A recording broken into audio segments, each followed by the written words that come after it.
আগে একটা সময় টিনের ঘরে যখন বৃষ্টির পানি পড়ছে অন্যরকম একটা পরিবেশ তৈরি হয়েছে, কিন্তু এখন আসলে আমরা ইট পাথরের দেওয়ালে যখন থাকি ওই ফিলটা আমরা পাই না। তো যেহেতু আমরা ওই ফিলটা পাই না, এই জন্যই এই জিনিসগুলো তারা খুব বেশি মিস করে। এমন একটা জিনিস দিয়েছেন যে জিনিসটা আসলে আমি কোথাও পাবো না।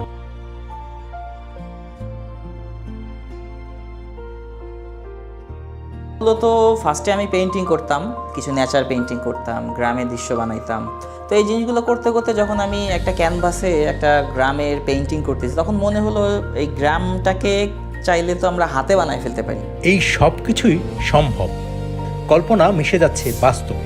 মূলত আমার এই আইডিয়াটা আমার হঠাৎ করে মাথা থেকে আসছিল টং দোকানের মাধ্যমে। এইটা ছোটবেলায় আমার একটা মামা থাকতো দুঃসম্পর্কে, তো তাদের দোকানটা আমি দেখছিলাম। এই টং দোকানটা মূলত ওইটার আদলে আমি বানাইছি, যে ছোটবেলায় আমি এই জায়গা থেকে কিনে কিনে খাইতাম। টং দোকানে মূলত ওটার শেপটা কেমন হয়, কোথায় জিনিসগুলো হয়, কোনটা কিভাবে দিতে হয়, এই জিনিসটা ছোটবেলায় আমার আগে থেকে একটা আইডিয়া ছিল। তখন মনে হলো ওই জিনিসটাকে আমি বাস্তবে নিয়ে আসি, মানুষ এই জিনিসটাকে দেখবে, পছন্দ করবে, কারণ ওই ছোটবেলার স্মৃতিগুলা কিন্তু অনেকেই মিস করে। তো সেই সুবাদে আসলে ওই ছোট থেকে আমার ওই আইডিয়াটা নেওয়া, দেন আমি এই বড় হওয়ার পরে এই জিনিসটা বানাইছি। যেমন একটা মডেলের কথা আমার মনে আছে, একটা ভিলেজ মডেল বানাই দিয়েছিলাম, সেটা হচ্ছে গার্লফ্রেন্ডের জন্য আসলে বয়ফ্রেন্ড গিফট করছে। সেটা আমি বানাইছিলাম, বানানোর পরে যখন অ্যাড্রেসটা দিছি আমি সেই অ্যাড্রেসে পাঠিয়ে দিই। তো পাঠানোর পরে গার্লফ্রেন্ডটা মানে হঠাৎ করে শক পায়, কিরে কে অর্ডার দিল, আমি তো কোনো কিছু অর্ডার দিই নাই, তাহলে এটা কই থেকে আসলো। তখন আমার পেজের নাম্বার তো দেওয়া থাকে, তো পেজের নাম্বারে ফোন দিছে, ফোন দিয়ে বলে ভাই এটা কে পাঠাইছে, ফুল পেমেন্ট করা, জিনিসটা কি আমি তো জানি না। তখন বললাম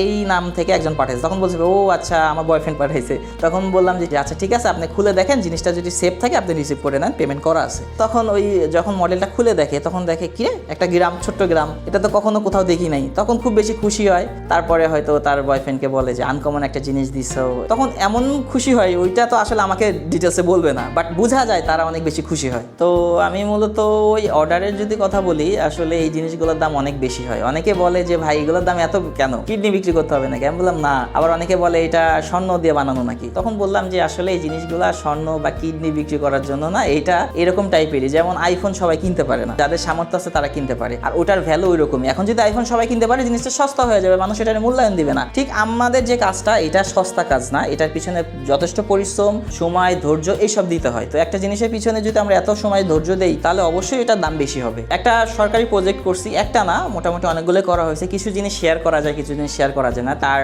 আরেকটা কাজ আমার আছে, এগ্রিকালচারের যে প্রজেক্টগুলো হয় অনেক টাইপের হয়, যেমন ফ্লোটিং প্ল্যান্টের একটা প্রজেক্ট দেখতে পাচ্ছেন। ফ্লোটিং প্ল্যান্টের এই প্রজেক্টটা, এটা হচ্ছে আমরা রেজিন দিয়ে পানি দিছি, প্লাস হচ্ছে আমাদের এই যে ঘাসগুলো আছে এইগুলো দিছি, প্লাস কিছু গাছ আছে, আবার একটা টিউবওয়েল দিছি আমরা। তো এই জিনিসগুলো দিয়ে আমরা এই মডেলটাকে বানায় ফেলছি। 1 লাখ টাকার একটা কাজ, সেটা হচ্ছে আপনার সিঁড়ির নিচে অনেক সময় স্পেস থাকে, ওই স্পেসে আমার এক পরিচিত বড় আপু সে একটা ভিলেজ মডেল বানায় নিবে। একটা পরিবারের জন্য যা যা থাকে, 2টা ঘর, উঠান, টয়লেট, রান্নাঘর, এইগুলা মিলিয়ে, আবার একটু দূরে একটা টং দোকান আর রাস্তা, আর হচ্ছে আপনার ধান ক্ষেত, প্লাস ছোট্ট একটা পুষ্কুনি, এইগুলা নিয়ে একটা মডেল বানানো হবে। ওটার আমরা প্রাইস ইনশাল্লাহ 1,10,000-এর মতো রাখবো, যেহেতু সাইজটা 7 ফিটের মতো হবে। এটা মূলত আসলে একা বানানো সম্ভব হয় না, আমাদের টিম মেম্বার আছে, আমরা 7-8 জন মিলে কাজ করি, যারা খুব বেশি ভালো কাজ করে, শুধু তাদেরকে আমরা কাজ দেই।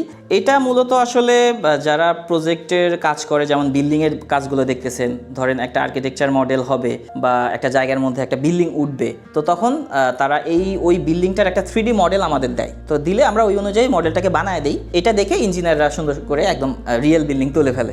আর এগুলো অর্ডার করে মূলত আপনার নর্মালি আসলে কেউ অর্ডার করে না, গ্রামীণ পরিবেশ খুব পছন্দ করে। তারা চায় যে গ্রামীণ পরিবেশ, গাছপালা, টিনের ঘর, আগে একটা সময় টিনের ঘরে যখন বৃষ্টির পানি পড়ছে অন্যরকম একটা পরিবেশ তৈরি হয়েছে, তাদের ভালো লাগে যে গ্রামীণ পরিবেশে গাছপালা, টিনের ঘর এরকম হবে। এই জিনিসগুলো যেহেতু ইউনিক, এগুলো মানুষ হাতে পাওয়ার সাথে সাথেই একটা অন্যরকম এক্সাইটেড ফিল করে যে এই তো ছোট্ট একটা জিনিস আমার হাতের মধ্যে আছে। এগুলো তো আসলে সচরাচর দেখা যায় না। আমাকে যখন এই জিনিসগুলো পায় তখন বলে ভাই আপনাকে অসংখ্য ধন্যবাদ। ওরা এত খুশি হয়, তখন আমার কাছে মনে হয় যে কাস্টমার যদি খুশি হয় তাহলে কাজ করা সার্থক, আর কাস্টমার যদি ভালো না লাগে তাহলে কাজটা করা সার্থক লাগে না। অনেকে দাম শুনে বলে ভাই এত দাম কেন, এই জিনিসটার দাম এত কেন, এখানে তো খরচ খুব কম হয়েছে। হ্যাঁ, আমার খরচ 3-4 হাজার টাকা হয়েছে, সমস্যা নেই, বাট আমি কেন বেশিতে সেল করতেছি? যেমন আপনার ফেসের পোর্ট্রেটটা যদি আমি ড্র করে দিই, ধরেন আপনাকে হুবাহুব আমি আঁকায় দিচ্ছি, ঠিক আছে, হুবাহুব যদি আঁকায় দিই একটা 20 টাকার পেপারে আমি আপনাকে আঁকায় দিচ্ছি, তাহলে ওটার মূল্য কি 20 টাকা থাকবে? কখনোই 20 টাকা থাকবে না, ওটার মূল্য তখন হয়ে যাবে 1000 টাকা, কারণ আমি আপনার ছবি ওই পেপারের মধ্যে আঁকাইছি। তখন ওটার দামটা, ভ্যালুটা বেড়ে যাচ্ছে, কারণ আমার স্কিলের কারণে, আমার স্কিল দিয়ে আমি আপনার ছবিটা ফুটিয়ে তুলছি। তো শুরুতে আমি আসলে আর্ট পারতাম, পরে মনে হলো এই আর্ট জিনিসটাকে মিনিয়েচারে কনভার্ট করলে কেমন হয়, এই আর্টটাকে আমি বাস্তবে ফুটিয়ে তুলবো, যে জিনিসটা আমি একটা ঘর আঁকাচ্ছি, একটা বাড়ি আঁকাচ্ছি, এটাকে কিভাবে বাস্তবে বানানো যায়। তখন আমার মনে হয়েছে হ্যাঁ আমরা তো আঁকাইতে পারি, তাহলে যেহেতু আঁকাইতে পারি অবশ্যই এটাকে আমি কাটিং করে একটা ছোট্ট বাড়িতেও রূপান্তর করতে পারবো। তখন একটা কাস্টমার আমাকে নক দিয়ে বলে, ভাই আমার নানির বাড়িটা অনেকদিন আগে ভেঙে ফেলছে, এখন ওই জায়গাতে ওইটা নাই। তখন আমরা বলছি ঠিক আছে আমি আপনার বাড়িটা বানায় দিতে পারবো, আপনার ছবি দেন, ভিডিও দেন। তখন উনি আমাকে ছবি ভিডিও দিচ্ছে, আমরা দেখে যেভাবে ছিল আমরা ঠিক ওইভাবে ওই টিনের বাড়িটা বানায় দিয়েছি। তারপর থেকে আমার আসলে গ্রো শুরু হয়, যেহেতু জিনিসগুলো আমরা শিখাই মানে নিজেরাই কাজগুলো করি, তো এইটা দেখে অনেকে শিখতে চায়। তো তাদের জন্যই আমাদের আসলে একটা কোর্স চালু হয়েছে, আমাদের টিম মেম্বার আসলে কোর্সগুলো স্টার্ট করছে। সেটা হচ্ছে এই জিনিসগুলো কিভাবে বানানো হয়, হাতে কলমে অনলাইন অফলাইনে শেখানো হয়। আর এটা আপনি চাইলে অনলাইনেও শিখতে পারেন, অফলাইনেও শিখতে পারেন। এটা আমরা প্রেফার করি জিনিসটা অফলাইনে শিখলে ভালো হয়, কারণ এটা দেখে জিনিসগুলা করতে পারবে। আমাদের প্রতিষ্ঠানের নাম মূলত কালার মাই লাইফ।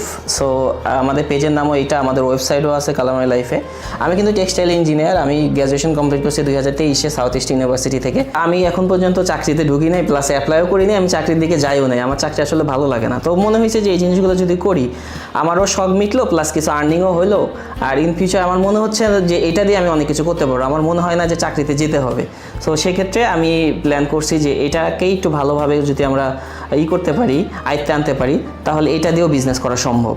অ্যান্ড এটাকে যদি দেশের বাইরে আমরা দিতে পারি, আমার প্ল্যান হচ্ছে দেশের বাইরে দেওয়ার, কারণ দেশের বাইরে এগুলোর ভ্যালু অনেক বেশি। অলরেডি আমার প্রোডাক্টগুলো দেশের বাইরে গেছে, অস্ট্রেলিয়া, নিউ ইয়র্ক, ইউএসএ, এগুলা দেশে কিন্তু আমার এই প্রোডাক্টগুলো গেছে। তো অল্প কিছু পিস গেছে, এখন চেষ্টা করতেছি আরও একটু বেশি পরিমাণে জিনিসগুলো আসলে ডেলিভারি করা। যদি বেশি পরিমাণে দিতে পারি তাহলে হয়তো আমাদের আর্নিং সোর্স বাড়বে, প্লাস আমার টিম মেম্বার বাড়বে, আমার মাধ্যমে আরও অনেকজনের কর্মসংস্থান তৈরি হবে। এটাই আর কি আমার ফিউচার প্ল্যান, যাতে আমরা আমাদের টিমকে বড় করে আমার মাধ্যমে আরও 10 জনের যেন উপকার হয়।